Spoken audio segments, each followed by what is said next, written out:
Hey, how you guys doing? My name is Richar and welcome to Richar the Reactions. As always, glad to have you. Today we are reacting to a video from Casual Geographic.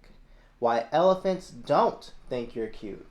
I have no idea where he's going with this, so let's check out the video and see what he has to say.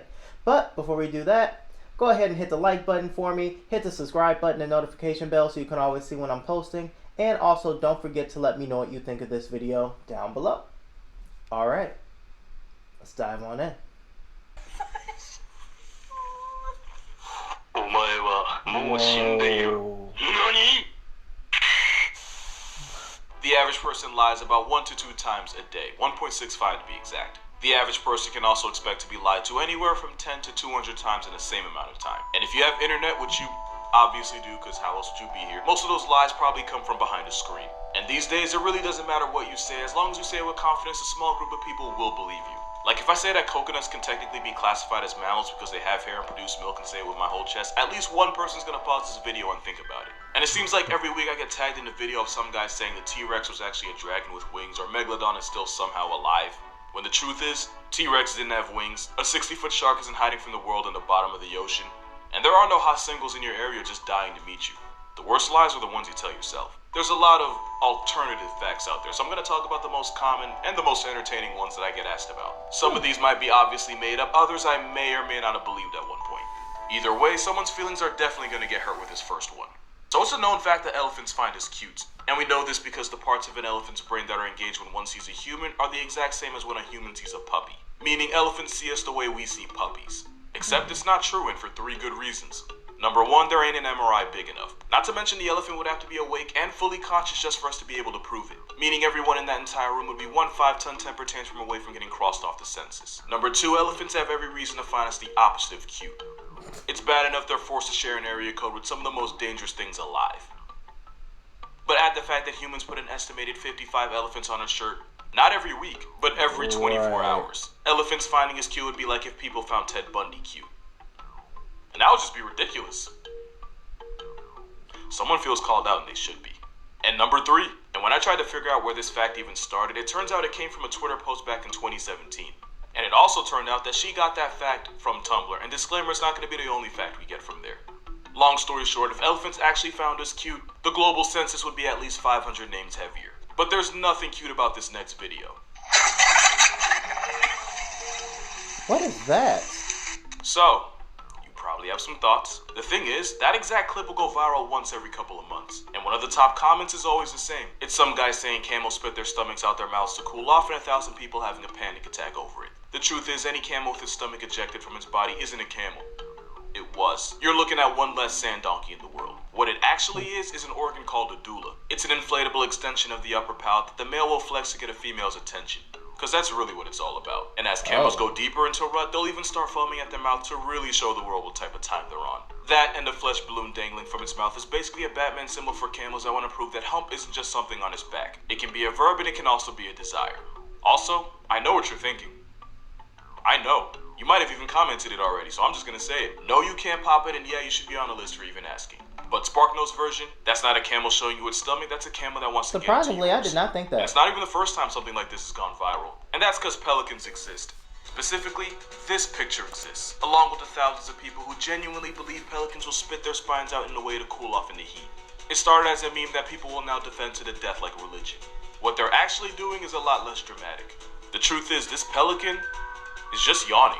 When pelicans yawn, the tissue on their bottom mandible gets stretched out over their neck under it. All it is just a pouch being flipped inside out, not a pelican evicting its own skeleton to cool off.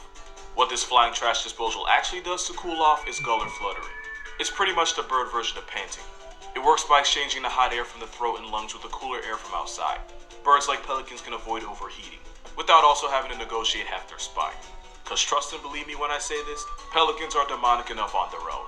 Another common bird fact is that turkeys are so IQ deficient that they'll look up during a rainstorm and drown themselves.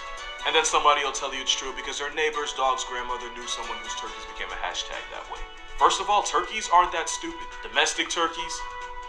Yeah, you got me there. But go ask a hunter how dumb wild turkeys are and how easy they are to catch. You'll either get a 40-minute backstory or a few curse words under their breath. Turkeys that manage to survive in the wild are way smarter than they get credit for. As for the drowning in the rain thing, Some turkeys get this condition known as tetanic torticollis spasms, or TT for short. And the SparkNotes version is that this neurological fumble can cause turkeys to cock their heads back facing the sky and be stuck there for up to a minute and sometimes longer. So no, the turkey isn't dumb enough to waterboard themselves in a storm. It's just some people that are gullible enough to believe it. And it's probably the same people that believe this. Apparently, otters will show their babies to predators in order to make them feel compassion. Now, I'm not going to judge anyone who believes this, but I'm going to put it real blunt. There are a lot of threats to a sea otter's way of life. Two of them include the headliner for Jaws and a freed Willy. And trying to get sympathy from the same Oriole that regularly sends seals into orbit and stingrays to the shadow realm is basically ringing death's doorbell. Now, you might argue it wasn't a sea otter in the picture. It's a river otter. Fair enough. Imagine an otter trying to guilt trip a prehistoric snare trap with its child. The outcome would be 2 less otters and 1 well-fed gator.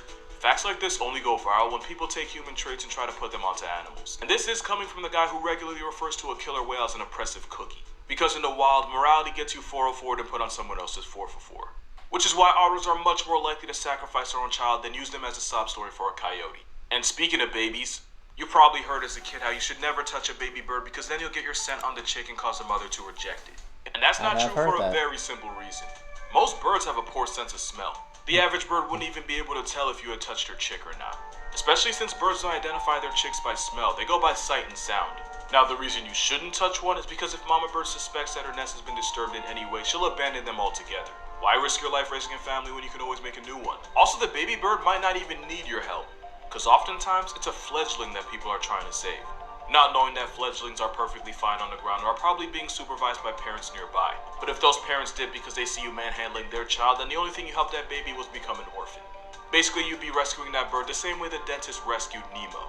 Another fact that isn't really a fact is actually something I used to believe. Cheetahs got screwed in the genetic lottery and screwed hard. And one of the reasons people think that is because they can only sprint for 20 seconds at a time before their brains start to overheat and eventually shut down.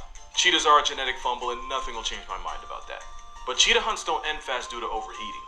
They end for the same reason you can't sprint as far as you can jog. Sprinting fast enough to catch a ticket on the freeway costs so much energy that even when cheetahs make the kill, they have to rest before actually claiming their prize.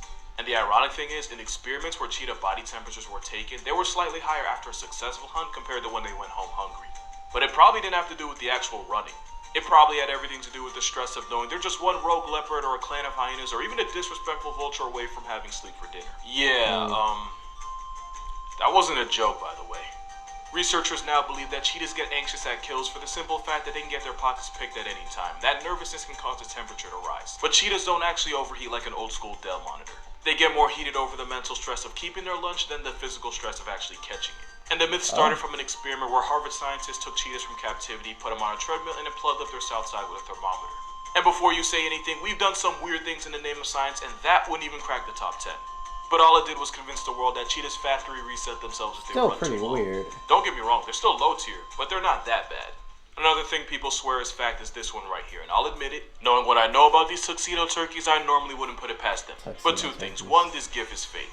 But two, penguins don't actually eat each other to test that the water's safe. I'm not doubting that they're big enough cloacas to try. It's the same bird that'll do the mannequin challenge while its firstborn becomes a flatline. But what actually happens is penguins like Adelies will often gather by the water's edge. And it'll usually take 1 or 2 jumping in first before the rest follow suit. Now obviously if a murder seal makes a guest appearance, the other penguins probably won't be so quick to join. But penguins don't actively sacrifice each other just to clear the water. The same way sloths aren't as brain dead as some people like to think. You've probably heard this one. Sloths are so stupid that they regularly mistake their own arms for tree branches, only to fall and become a statistic.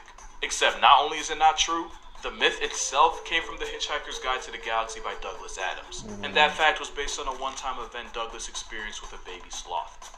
A sloth's claws actually works in the opposite way a human hand does, where having a tight grip is a default and opening up their claws actually takes effort. Plus, any animal that can't tell its arm from arbor isn't living long enough to be talked about. That would make even a koala look like an MIT candidate, but people took the sloth fact and ran with it. But it didn't get nearly as much mileage as this last myth did. Because literally every time you've heard the phrase alpha wolf, you were lied to. Because in the wild, the alpha wolf doesn't exist, since the wolf pack's made up of the 2 mating wolves followed by a couple generations of their children. Saying alpha wolf implies that the leading wolves got there by flexing on all the other wolves in the pack, when really the leading wolves are just the ones that boned. And unless your father got there by throwing hands with everyone under your roof, which I hope for your sake never happened, and unless you're some kind of weirdo, you wouldn't call your father the alpha. You call him dad. The biggest problem with the alpha wolf concept was that it was based on wolves in captivity. That'd be like if I got locked in max security, studied all the prisoners, and then wrote a book on human nature. Either way, it's a myth. So much so that the guy that helped popularize the term alpha wolf, David Meck, ended up doing a 180 and even tried to get his publisher to stop releasing his book on wolf ecology because of the myth. Especially since one of the biologists he referenced, Rudolf Schenkel, based his studies on observing wolves in a German zoo.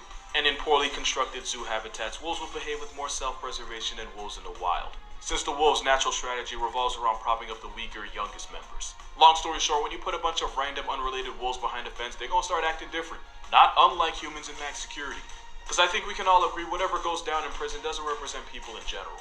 But in the wild, the big bad alpha wolf is about as real as the Easter Bunny. And no amount of tattoos, podcasts, or wildly inappropriate fanfics will ever change that. Don't think I'm not aware of how y'all know what rutting is. I'm onto you. But that's gonna do it for this video. For more consistent daily content, be sure to follow my Instagram and TikTok. Both are going to be in the description. And to watch videos before I post them and to support me beyond just subscribing, please consider also becoming a patron on Patreon. Also, be sure to pre-order my new book if you haven't already.